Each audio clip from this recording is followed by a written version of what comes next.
Welcome to Human Risk, a podcast dedicated to the understanding of human behaviour as a risk.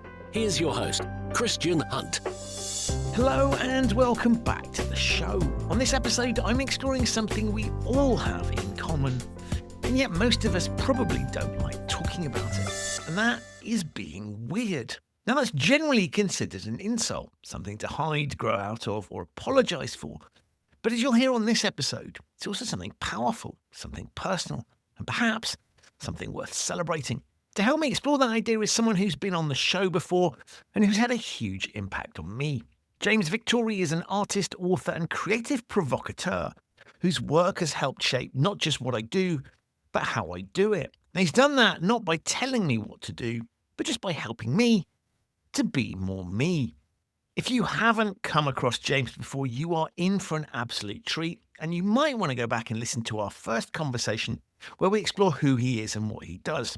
There's a link to that in the show notes. But equally, you can just dive right into this episode and go to that one afterwards. Either way, I think you are going to enjoy this.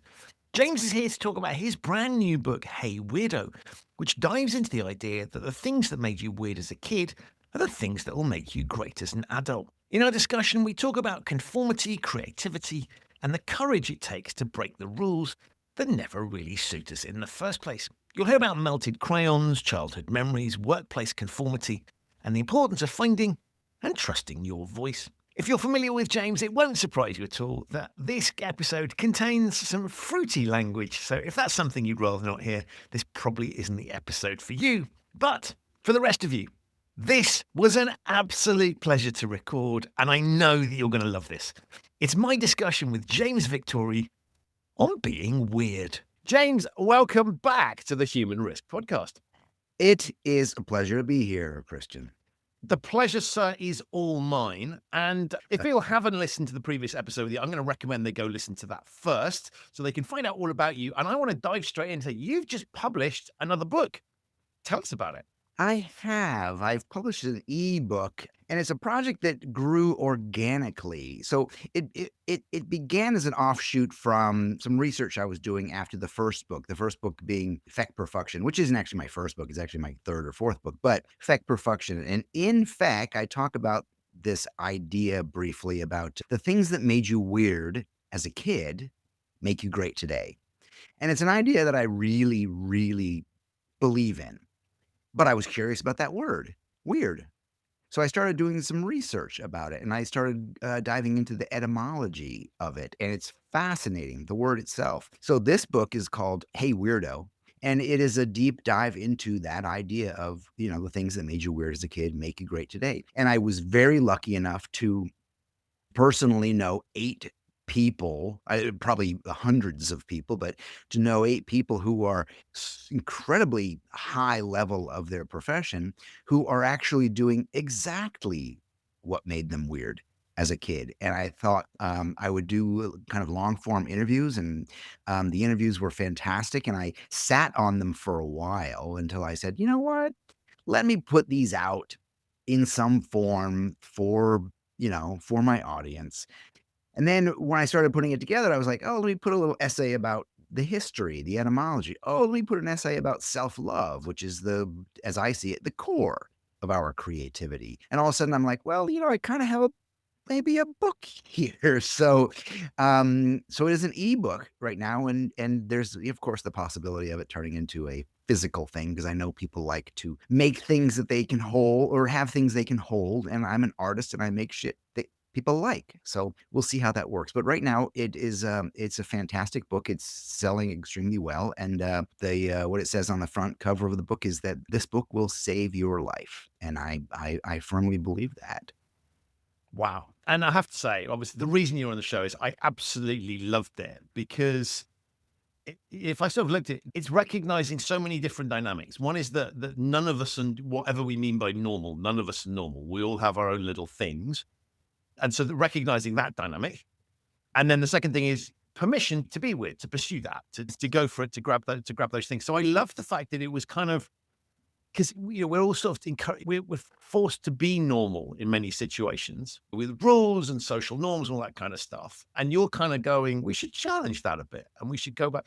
And so I loved it. It was just very, very human, authentic, and natural, and very contrarian if you looked at the sort of the common narratives that we're all told. Yes, yes, contrarian is an interesting idea. You said, we are all normal or forced to be normal or whatever. There's this idea that Henry David Thoreau wrote about in Walden. And in it, he says, most men lead lives of quiet desperation. And the reason they lead lives of quiet desperation is because they know in their heart what they're capable of, and they're not doing it. For most people on the planet, whatever number is just shy of 100%, our thoughts and our decisions and our actions are based on other people. What are they going to think, or what they thought in the past, or some little trauma that happened to us, or some large trauma that happened to us from outside. So we are puppets of these thoughts, but they're not our thoughts; they're other people, and that's one of the things that comes up in the book often. And you tell a fabulous story about yourself and some crayons. And I loved it because I cannot get that image out of my head. It's a beautiful visual that talks about. Can you just tell us that thing? Because it was just such a great little anecdote. It's a really simple little anecdote, but we've all got, what I loved about it was clearly a memory that had etched itself into your mind. And so it was very vivid for you, but you told it in such a beautiful way. And it's so simple. And yet I can see how that can, pun fully intended, color your life, color your thinking. Yeah, it's an interesting metaphor too, and it's funny because a lot of times I see people when they talk about creativity, they use the metaphor of crayons, right? They use it like, "Oh, let's get our box of crayons out and let's go back to childhood." Which most of that, the most of that stuff is, I think, is pure fucking drivel and shit, and such a weak fucking metaphor that it boils my balls to see it. I saw somebody, what was it? Some company just recently said, "Hey, we have a new logo," and in the image to introduce that was like a box of crayons, and I'm like, God damn, are you kidding me? So anyway, my crayon story goes like this. My crayon story is that for my entire life, I've had a memory, and I believe my memory comes from when I was 4 or 5 years old, because we lived on a military base at the time. I was raised in the military. So we lived on a base in Albuquerque, New Mexico. And the memory is of a pool of melted crayons on a hot cement porch. So you can imagine this exquisite melange of colors, right? All blending into each other. And I've had this memory my entire life. And the first funny thing is, my work today is constantly trying to reproduce that, constantly pulling from that expressive, joyful representation, that abstract motif that, I have thought often about trying to recreate it, like physically, but I know I will never do it justice, so I don't. But my work, my lettering, everything is trying to recreate that. Now, since I had the memory, I thought, you know what? Let me make sure it is a memory, that it's not something that I just conjured, right? Because we make shit up along the way. I've been carrying this in my head for like 50 freaking years. So I checked in with my mom, and I said, "Hey, Mom, and this was just a couple of years ago. I said, "Hey, Mom, do you remember melted crayons?"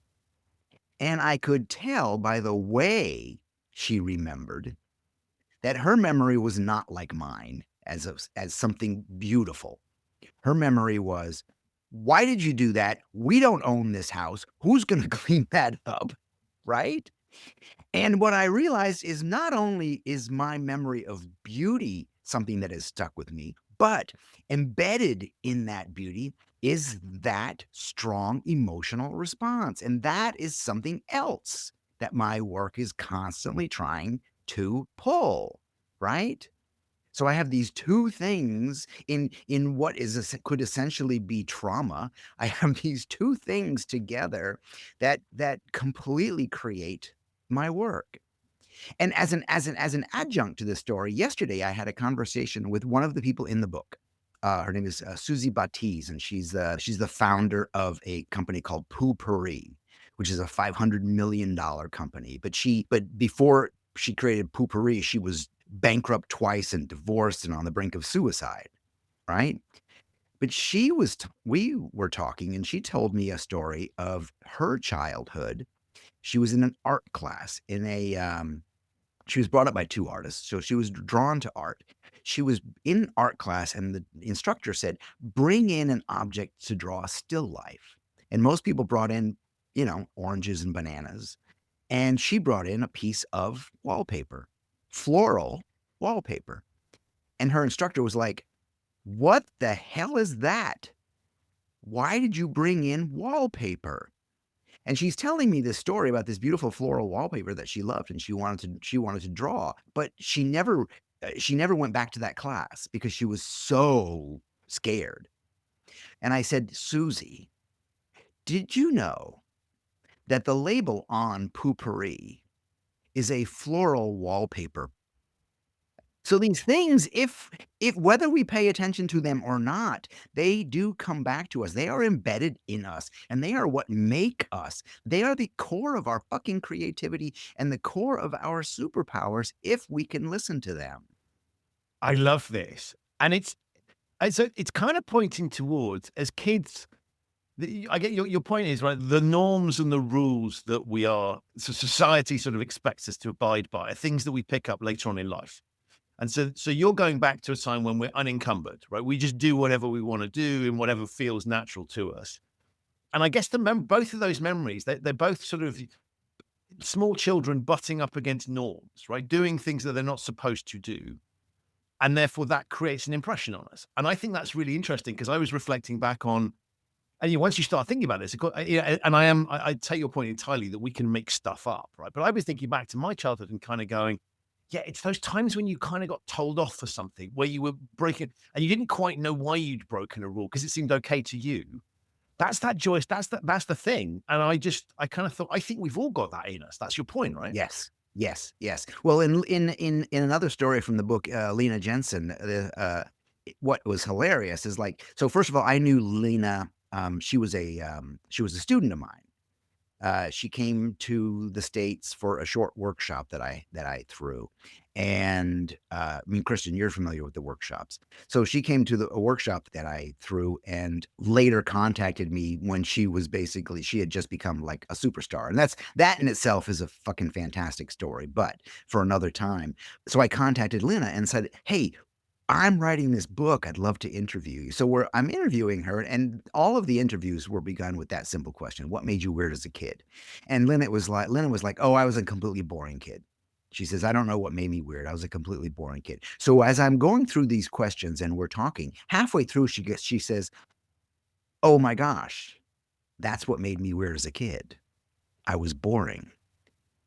And then her whole career is that she was a single mom on maternity leave in Copenhagen, where they give you a year off, and she was basically quarantined with a baby and had nothing to do. And she said, my life was shitty, and all I could do was draw my life and say, my life is completely boring, isn't everybody else's. But she started sharing these drawings, and now these boring, shitty drawings that she does about talking about her life save other women's lives because they're like, oh my God, you see me. I'm not alone. And that's the thing. When you can relax and when you can look inside and say, these things are a gift and I need to share this, that becomes powerful because our voice, the purpose of our voice is to give us that creative freedom and also to inspire other people to do the same. I love this. And so implicit in that, the way you find, because if I look at the weirdness is kind of like breaking the norms, breaking the rules.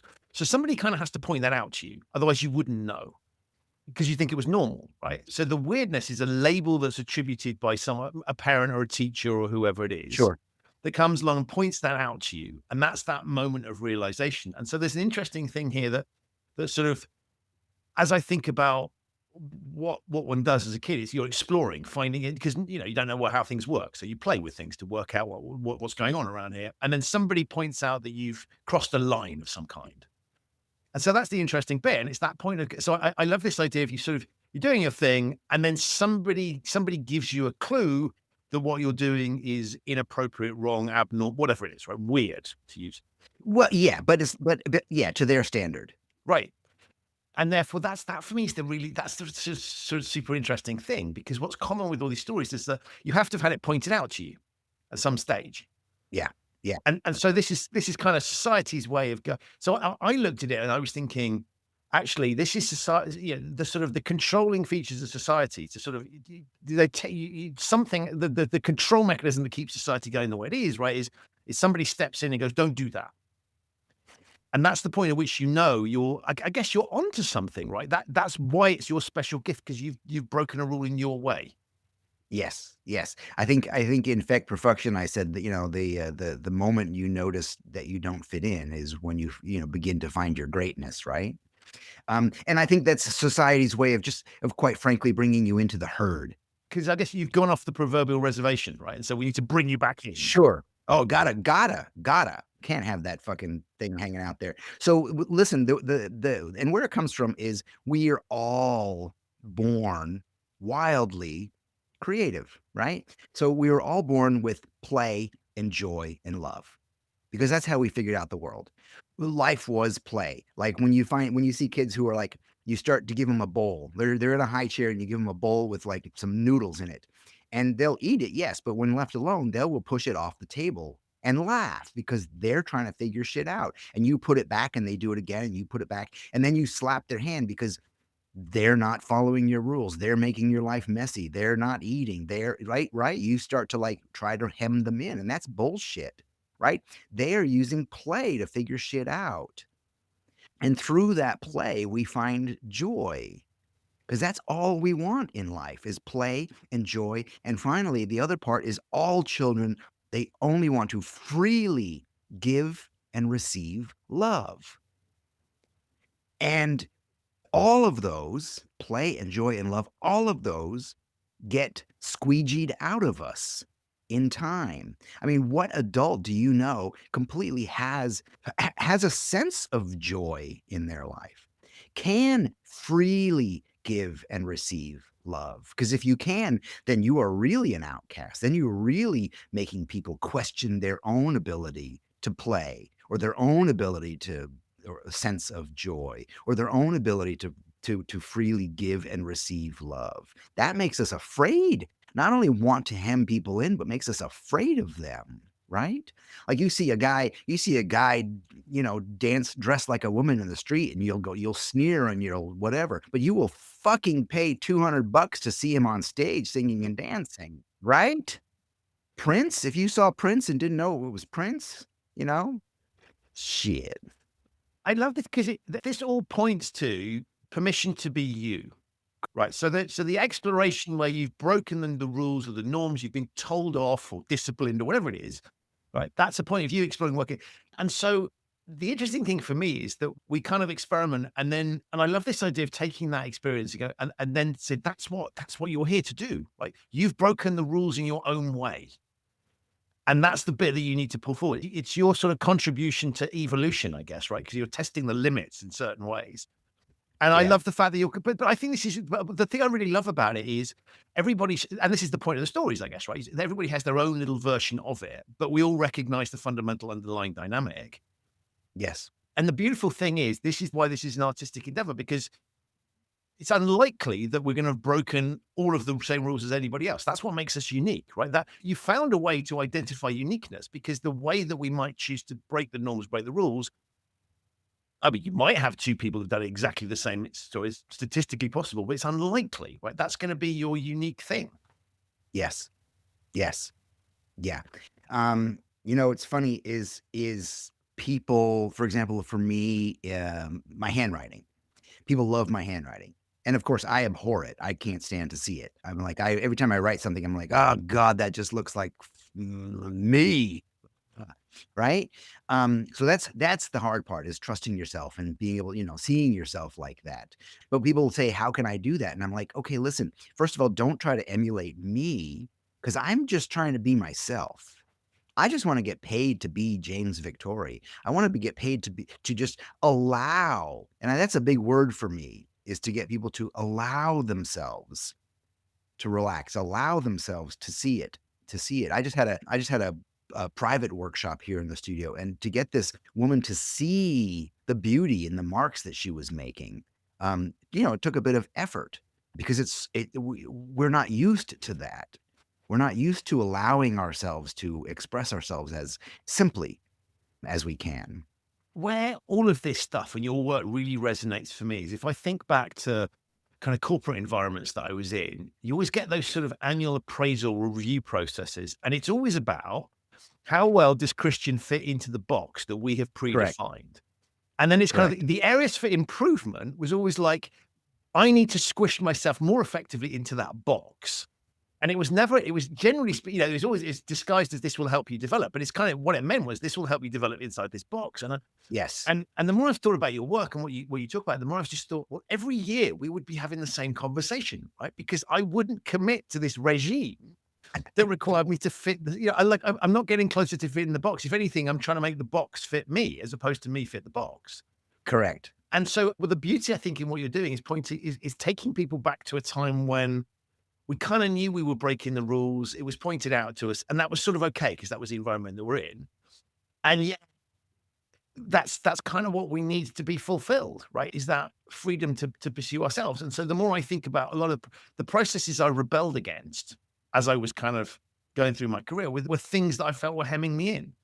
And I love this fact that you've given us all a reference point to now go, well, this is how you can work out where you might, like, what is it? Because you need some sort of North Star to go towards. Your crayons Yes. is what you can turn to. So I think this is super helpful because it's pointing, like, you can recognize you're uncomfortable, but you need some reference point and some North Star to be able to point towards. Yes. Well, my version of the annual review is, and I've heard it throughout my whole life, is, why can't you be normal? Why can't, my parents, I don't know how many times I heard it. Why can't you be normal? I'm like, uh, outside of a frontal lobotomy, I'm not sure. Probably because I don't fucking want to be. Why would I want that? Because being normal, I guess, means being like everybody else. It is. It's. I get it. I get it. It's a social lubricant. It's fitting in. It's, and without it, we think it's going to be chaos. I taught creativity. I taught at the School of Visual Arts for 18 years, and I didn't like creative people in my class. Do you know why? Because they're a pain in the butt, presumably, right? Yeah, creative people disrupt. Creative people disrupt, and they question things, and they talk out loud, and they, if when you're teaching, I get it. You want order. You want, everybody moves along at the same time. Everybody sit down on the bus. Keep your hands to yourself, blah, blah, right? All these rules. I understand that. But for an individual who's not feeling that, well, quite frankly, for any individual, that is not fulfilling.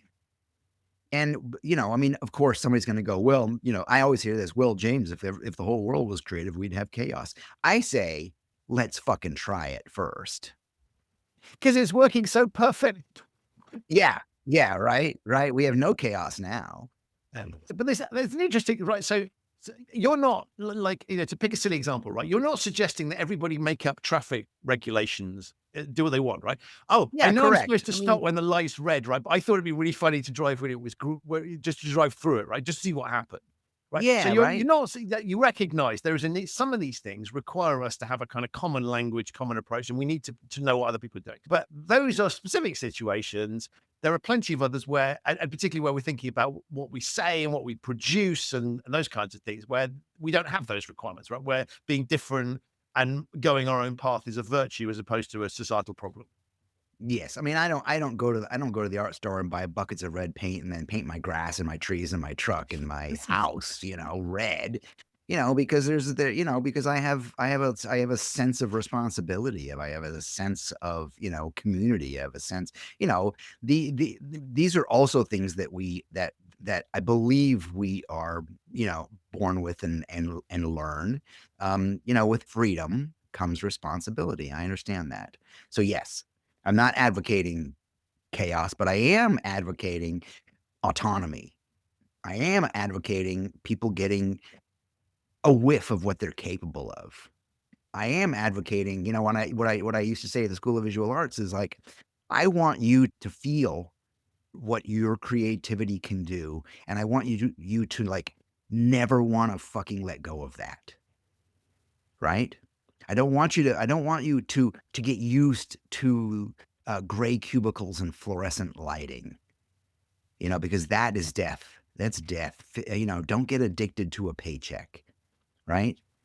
There are ways. What do they say? The paycheck is what they use to numb the pain. As we think about this, I mean, the bit that intrigues me is how you identify. What's the technique for identifying the weird moment? Because we all have childhood memories that we can go back to. But how is it you know that you've stumbled across the thing that's really significant? The equivalent of your crayon story. I think it's just going back and, giving yourself some time, sitting out under a tree and thinking about what you like to play with when you were a kid. That's a good start. What made you completely happy? What did you want to be? What did you want to be when you were a kid? Just remember those stories. It's funny. I was walking the dog recently, and I bumped into a couple of neighbors who I hadn't talked to before, and we were chatting, and they said, "Oh, what do you do for a living?" I said, "Well, I'm an artist and a writer." And three of them immediately were like, "Oh, yeah, when I was a kid, I used to make patterns out of paper, and I'd sew them together, and I blah," like they're all telling these stories of creativity. And I said, "Oh, what do you do now?" And this same person said, I work in a parking garage." I'm like, "Oh, I felt like saying, 'Oh, I'm sorry.'" It's like we can actually easily access that. What made us weird, what made us creative, what we loved doing when we were kids. Thank you for the question too, Christian, because there is a not short workbook that is going to be coming out shortly. That's called "This Workbook Will Save Your Life."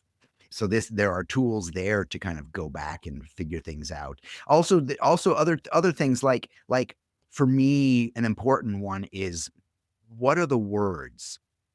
What are the words that if you were 8 or 10 or 12, what are the words that you needed to hear? What are the words that would change your life? And I know what they are for me. Like if one of my parents had said this to me, and I make a point of saying this all the time to my kids, what are the words that would change your trajectory? Make you feel comfortable in make you feel accepted, make you feel seen, right? Just, tools like that. Those are important. And it struck me as well, as I was sort of thinking about my own adventures, that you can also sort of recognize it, when as an adult, when things feel uncomfortable. I don't mean like public speaking uncomfortable as in you're scared to be on stage, right? But I mean things like where you find I don't know, you're in an environment that just doesn't work for you, right? You're with the crowd doing things that you don't want to do. We've all been in those Sure. kind of situations. And it sort of occurred to me that actually the reason I also liked what you were saying is I kind of thought, well, this is not me, but like the reason I'm not enjoying something in many cases, right, is because that people are behaving in well, doing something that I don't kind of agree with, or I'm involved in an activity I just find boring. And so Mhm. those kind of experiences as an adult, I think we sometimes sort of shut those off and go, well, that's just the way it has to be. And what I love about what you do is this kind of permission to go, you know what? Actually, if I don't particularly want to go to, I don't know, like, I don't want to go to a nightclub. I don't want to go, whatever it is I don't want to do, right? Or I don't want to go out and do this particular thing. I don't have to do it. But there was Mhm. something interesting in that because I found that lots of things that as an adult I didn't really like or didn't feel comfortable doing were in that same zone, right? It was just stuff that wasn't natural to me. Correct. You're not following your North Star, as you say, as you put it. Yeah. Yeah. It's so funny. And it doesn't have to even be a childhood trauma. A lot of people, trauma happens in many different stages. A lot of it happens before you're 7, right? And then there's school, but then there's even the work. work trauma. You get into the workplace and you have a series of shitty bosses that just I've heard horror stories of people who just have had completely the wind taken out of them, completely shut down creatively because of some crappy boss. I had a guest on my podcast just recently. I don't know if you know James Sills, the choir director who spoke at the Do lectures, and he's a pal of mine. But we talked about the people who, in grade school, you're in a chorus and the choir director in front of everybody says, James, can you just mouth the words, please? Right. That kind of thing. That affects you forever. That makes you think, oh, obviously my gift isn't worth it. I mean, I think there's the self-doubt and the lack of self-worth in a lot of creatives is extremely powerful, even in myself, extremely powerful to get over. And sometimes I come off with, a bravado and I call myself James motherfucking Victore and this kind of thing. And part of that is just the tool, I use. So I'm like, you know what? Fear, go fuck yourself. I'm going to be me now. The other thing that it points towards, and you can see this in some of the stories in the book, is the idea of tolerance and tolerating other people. And one of the things I found really interesting as I was reflecting on my own kind of who am I, what do I enjoy doing, what do I want to shape my career, was also to recognize that, okay, that's my path. But actually that also means if I want to have the right to do that myself, I have to recognize that other people will have their paths and they'll want to do their things. And so I thought it was a nice, particularly in a very divisive world, where it's us and them, we see that happening more and more. I kind of like this thing that you were pointing towards tolerance and understanding for other people. And that's not the key part of the message, but that comes with it, right? Because if I'm allowed to pursue my path, we have to allow other people to pursue theirs. Yes. I mean, like I said earlier, I think a big part of all of this is, once you have accepted and allowed and are able to use your voice, your job is then to help others, right? In their own way. And yes, that tolerance is desperately needed today. I'm fascinated by the sort of objections to this, because if I look back at your work and the way you talk about things really resonated with me, because you unlocked something that was already there, right? I recognized, for example, that one of the reasons I was changing jobs every 3 to 4 years, right, was a little bit of that. I'm butting up against this. And at some point, either I'm spitting myself out of the organizations or they're kind of spitting me out, right? Because we've rubbed up against each other and I need to move on and do something else to kind of. And so you were unpicking something that for me, I think was just sitting there latently. Somebody needed to unlock it. And that just happened to be you. For some other people, they're in a different state. So you must have heard lots of objections to this, right? So there's sort of like, if everybody did this, wouldn't the world be a terrible place type argument? But it seems to me that we're very good at inventing reasons why this shouldn't work. So one of the challenges with this is the kind of imposter syndrome stroke, who would ever want to buy my stuff? Or this feels a bit risky, all of those kinds of things. So human nature, I guess because it's been drummed into us, right? Points. It'd be very easy for me to come up with a list of sort of logical arguments as to why what you're proposing is not a good idea. What you're really driving is an emotional, visceral argument that goes, you kind of know that this is there. And therefore we need to park logic, I guess, a little bit. Oh, there is strong resistance to this idea. First of all, it's subconscious and it's based in like, yes, who would want to hear from me? Who would want this little gift that I have? This little ability to cut up papers into patterns and make something, right? Who would want that? But also there's the idea that, for you, for example, it's a very common, as a coach for creatives and for corporate, what I hear often is, I think I need a different job. So they start doing this job hunting, jumping from job to job. And I'm like, baby, can you understand that it's not going to be found in a job?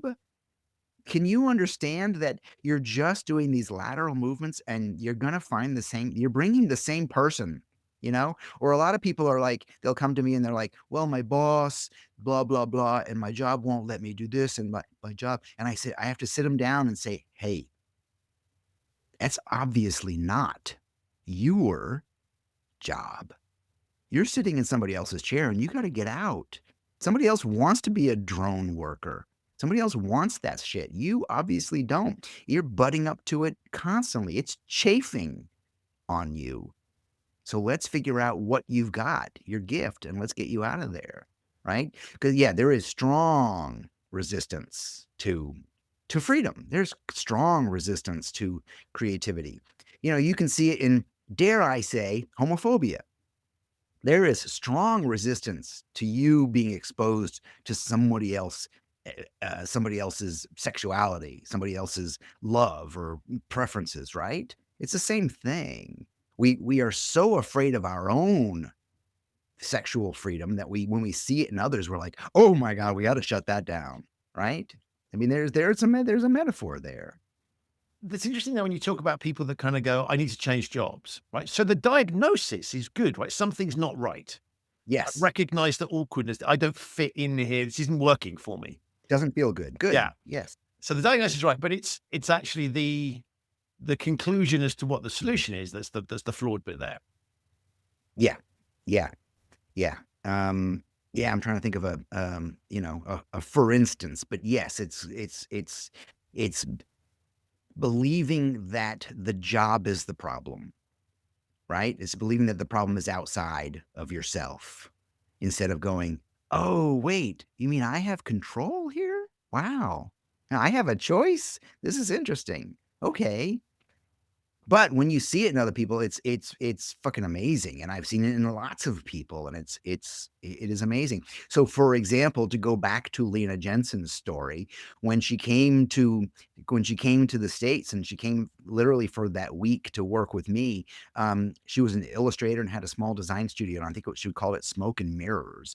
And but she was smart and charming and talented and funny, and I was like, "Baby, you got something here." I said, when you go home, don't use smoke and mirrors. Use Lena Jensen. Use your name so people can find you. And, use what you've got. Tell your own story. I didn't know. And she called me a couple years later literally called me a couple years later. She said, you didn't know that you told me to use Lena Jensen. You didn't know that Lena Jensen in Copenhagen is like Tom Smith. It is like everybody's name is Lena Jensen. She said, but I took your advice and I started putting out my drawings, and my book won Copenhagen's prize for best illustrated, illustrated book from, the year 20, whatever. And she said, and now I'm the Lena Jensen, which is fucking amazing. And people recognize her in the street. So good. Wow. But that stepping out and recognize, and you last time on the show, I've heard you say this so often. You sort of talked about there's demand for what everybody can do. We all have people that will be interested in what we just have to go find them. Correct. Our audience, not an audience, our audience. And I think that's really interesting when I look at sort of how we're taught to market ourselves. If I think about, social media, good example, right? Tons and tons of generic crap with people sort of follow this templated format for success. And you sort of and I can see the temptation in doing that, both in terms of marketing, but also career, following a well-trodden path, right? That do what other people are doing must be safe. Yes. Yes. Yeah. Yeah. Well, and creatively, that's what I see everywhere. Everywhere people want to do lettering, so they go online and they look at all these lettering courses. But it ends up that everybody's lettering looks like it belongs in fucking Hallmark, right? It's completely boring stuff because there's no authenticity there. Like I'm like, where are you hiding? What are you not showing the world? Because there's safety. I learned early on in my career that if I wanted to make money, I needed to shut the hell up and not have an opinion. That was how you made money, right? Don't start putting your own sense of humor, your own sense of the macabre, your own sense of color or timing or shape or proportion, just go to the bookstore. I started out as a book jacket designer, and I was I was making book jackets look like book jackets. I was making the obvious obviouser. As you're talking, I was sort of thinking that's kind of what AI does, right? Oh yeah. It's like AI generated art is doing exactly that, right? It's like, let's take the sort of the most common approach to something and will just produce a derivative of that. Correct. Correct. Because whenever I have a conversation about AI, I say, okay, I can't talk about AI, but I can talk about humanity. And I can talk about what makes us strong and powerful. And what makes us that is everything we love and everything we fear. And AI doesn't have that. It's all of our flaws and all of our imperfections.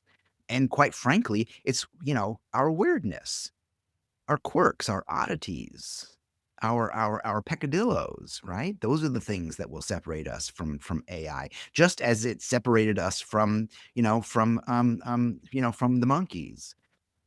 When we climbed down from the tree and started living in caves. So we're up against that. We're up against that thing now. And the other thing that's really struck me is I've been thinking, one of the conversations I often have, you must have heard this before as well, with people where they kind of ask, and often it's not a question, it's a sort of positing of things, slightly sneering. Oh, it's very brave of you to set yourself up, right? To work for yourself, to do your own thing. And I know that behind that question, there's a sort of thing. Well, if I want to, they want to get to me going, yeah, it's terrible, it's awful, it's an awful existence, I'm not enjoying it at all, because then that means they don't have to consider their own position. And it's because it's much easier if I can present the outside world being free to do what you want and say what you want and pursue the things that are interested to you, which is where I'm taking my business. Yeah, if that's a fun, exciting, enjoyable place, they might have to think about doing it, right? So it's much easier to ask critical questions because then you're safe with your own decision making. And the thing I find fascinating is that when you think about the sort of the risk, you could say, well, it's incredibly risky to go off and do your own thing because maybe James's theory about there's an audience for you is wrong, or maybe you won't actually ever be able to find that audience, right? You'll be famous after your death, classic artist's problem, right? But during your lifetime, nobody will want your art.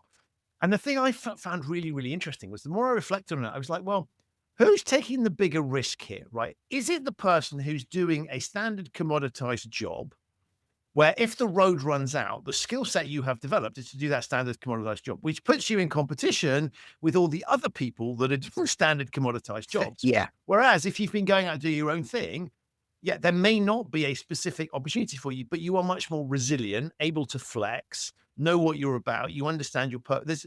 So I often think, that the perception is this is a risky thing to do. And from purely from a financial perspective, it might be, right? You might have to go through that thing. But actually from a sort of like ability to manage the world, resilience, sustainability side of it, it's much safer. I actually think sitting in a kind of cubicle style job, particularly where AI and these things are coming along, and being a commoditized product in many respects, right? That's way riskier in my opinion. Sure. I had a protege a number of years ago who, when I met him, he was a barista, an adult, but a barista, and he wanted to be an artist. And so I took him through the steps, and I said, okay, here's what you got to do. Don't quit your job, but here's what you got to do. And I gave him the steps to start building his own art business. And he got back in touch with me. He dropped the line. And meaning he didn't get back to me for a while. So I got in touch with him, and I said, well, how's it going? He says, it's hard. I got to tell you, it's hard. I did this and then I did this, and chirps or crickets or whatever. And he said it's hard. I said, oh yeah, it's hard. I'm sorry. I said, what's fucking hard? Being an artist stuck in a fucking barista's body. That must suck. That's hard. So it's the same thing, Christian. It's the same thing. Yeah. You know what? What I consider a sin is to never learn the power of your own voice. To never learn what you're capable of. That's a fucking sin. To never to be born with these gifts of play and joy and love, and to never try them out. That's a sin. And that plays to that. There's all those quotes about asking older people who sort of the sort of twilight years, what are their regrets, right? And there's that classic thing about it's never I wish I'd worked harder. It's all those sorts of things. And so I think when you kind of think about that, is I think it's so easy, I guess, nowadays to do the sensible thing, right, and do the logical thing, and actually that's not what you're going to look back on. And if I think back to like amazing times I've had, it's always when you go, stuff that's gone slightly off the rails or unexpectedly. So memories that we have, I think this is interesting. It's like you don't remember the boring times. You remember the things where it was a little bit weird, right? Where stuff didn't go. And what do we talk? And this I love as well. He said, sort of, what did you do today? I'm not desperately interested that somebody got up, made themselves a cup of coffee, and then went and looked out the window. And it's a very sort of boring. You'll never guess what I saw when I looked out the window, or oh my god, my coffee machine exploded, or whatever it is, right? We look for those weird, because that's what we share and that's what we reflect back on. And so for me, as I point towards, what you're pointing towards is much more natural. Oh, completely natural. Completely natural. That's like when if I ask somebody, "Hey, how's work?" and they go, it's work." In the back of my mind, I'm like, "You lose." Right? Right? It's work. It pays the bills. Oh my God, just fucking shoot me now. It's work. It's okay. But it pays the bill. That's a damning indictment, right? That's basically going, this sucks.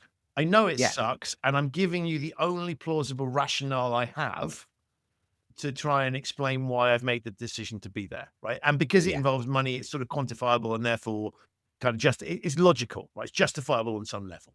Yeah. There's Yeah. a I think rational I think argument. I often feel like the wolf in Pinocchio, leading children off to the circus, right? Because I tell people, "Hey, being reasonable and responsible is the worst thing you can do." Look, and people are like, "But I have kids, but I have a mortgage." And I'm like, "Yeah, so do I.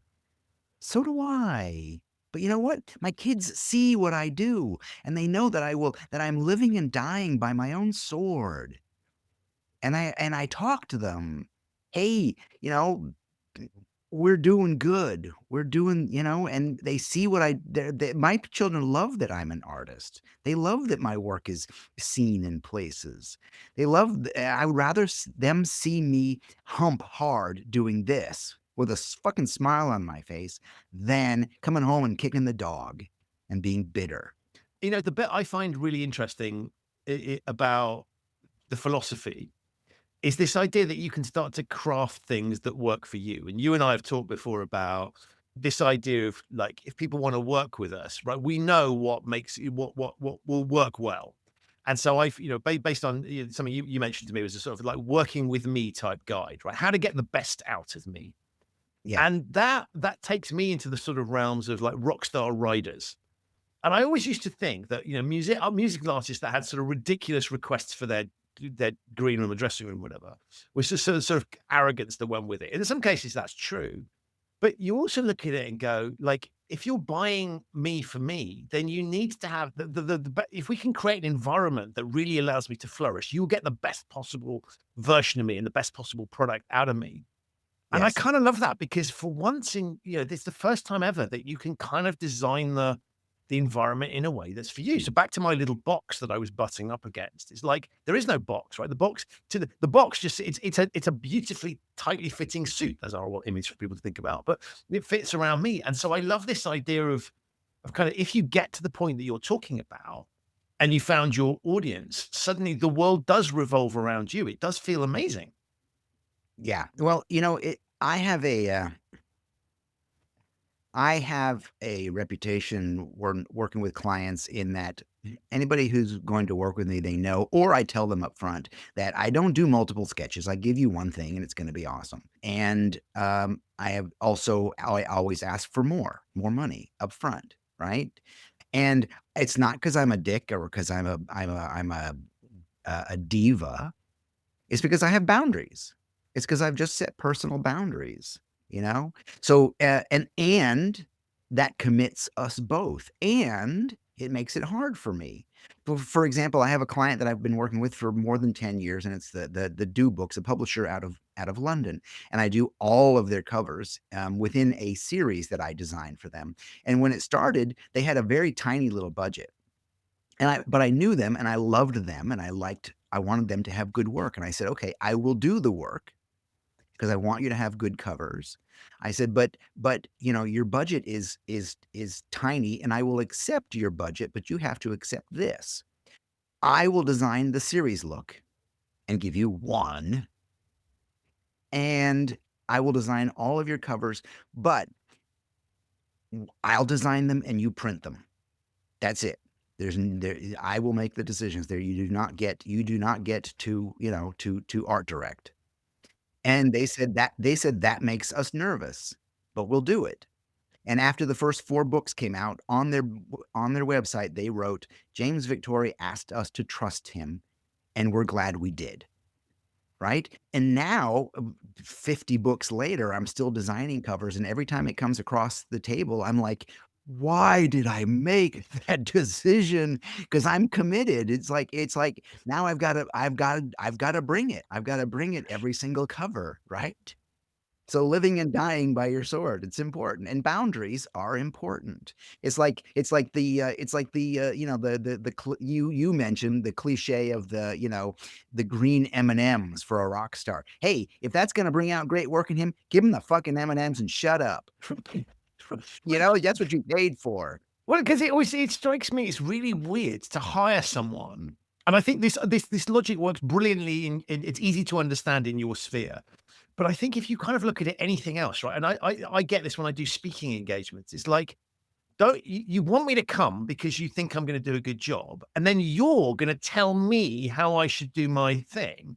Doesn't make any sense, right? If you know more about this thing than I do, you do it, right? You don't need to hire me in. If you're bringing someone in, allow them to deliver their best. And so for me, it was really powerful as I thought about your thing, because I don't consider myself to be an artist, right? Because I know we can all draw, and you'll tell me all those sorts of things, but like, I think it applies generally anywhere. If you're bringing a specific skill set, you don't kind of hire a plumber and then go, let me just correct you as to your chosen approach there, because I know more. Implicitly, they will know more. And if you don't trust them, don't hire them in the first place. For somebody who is weird and wants to allow that in their life, there's a lot of trust involved. The first level of trust is just to trust themselves and trust their weirdness and trust, that and trust their voice. The second is to trust the work that they're putting out. So they basically have to say, this is my dance, someone will love it, right? Or this is my song, someone will love it. And the third part is to trust their audience and know that their audience is it's not like P&G's audience or Coca-Cola's audience, because they just want fucking everybody. They don't give a damn. They will give you fucking, cow shit, boring, dull, mediocre crap, right? You want your audience, and that has to be developed, and that has to be built. And it starts with just a small circle of people around you and then builds out from there. So there are levels of trust in allowing your voice and allowing your weirdness. The other thing that you've really taught me that I loved was this idea that you can't be for everybody.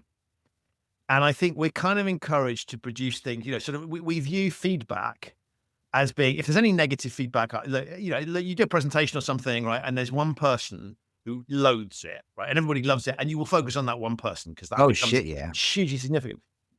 And the bit I've really taken from what you talk about is, and this must be the case with, if you're going to start butting up against norms and doing things that are unusual and different and unique, is it is not going to be for everybody. And so I kind of managed to reframe this whole thing of thinking, it's almost like if there isn't a negative voice in the room, something's a bit weird, right? Because I need those negative voices to go, okay, great. It doesn't matter. Right? It doesn't bother me personally. You didn't like it. Cool. Right. That's you. There's other things for you out there. That's fine.